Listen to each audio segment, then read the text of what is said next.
നമഃ ശിവായ. ഓം ശ്രീ ഗുരുഭ്യോ നമഃ. അമ്മയുടെ സന്ദേശം. സനാതനധർമ്മത്തിൽ ആത്മജ്ഞാനിയായ ഒരു ഗുരുവിന് ഈശ്വരനേക്കാൾ ഉന്നതമായ സ്ഥാനമുണ്ട്. ഒരിക്കൽ ഗുരുവിനെ എന്തുകൊണ്ടാണ് ഈശ്വരനായി കണക്കാക്കുന്നത് എന്ന ചോദ്യത്തിന് അമ്മ ഇങ്ങനെ മറുപടി പറഞ്ഞു.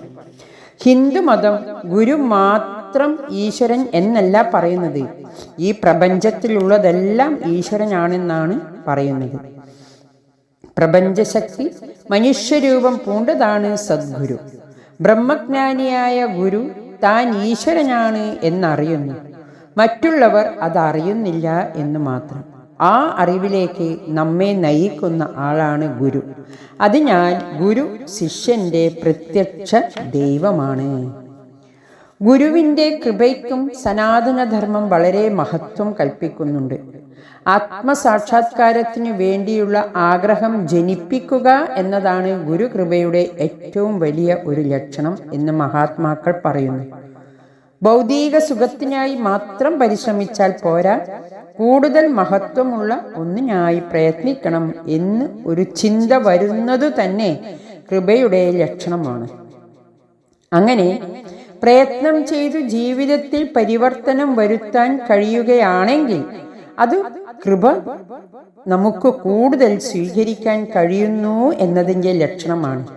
ഇതിനായി ഗുരു എത്ര ജന്മം വേണമെങ്കിലും ശരീരമെടുത്തു വന്ന് നമ്മെ നയിക്കാൻ തയ്യാറാകുന്നു. അതുകൊണ്ടാണ് ഗുരുവിൻ്റെ ക്ഷമയാണ് ശിഷ്യന്റെ രക്ഷ എന്ന് അമ്മ പറയുന്നത്. ഗുരുവിന് ജയ് വിളിക്കുന്നതും സ്തുതിക്കുന്നതും പാദപൂജ ചെയ്യുന്നതും ഒന്നും ഗുരുവിനു വേണ്ടിയല്ല. സ്വയം പരിപൂർണരായവരും ആത്മാരാമന്മാരും ബ്രഹ്മജ്ഞാനികളുമായ ഗുരുക്കന്മാർക്ക് ഒന്നിൻ്റെയും ആവശ്യമില്ല. ഗുരുവിൻ്റെ 2 പാദങ്ങൾ സത്യത്തിൻ്റെയും ധർമ്മത്തെയും പ്രതിനിധീകരിക്കുന്നു.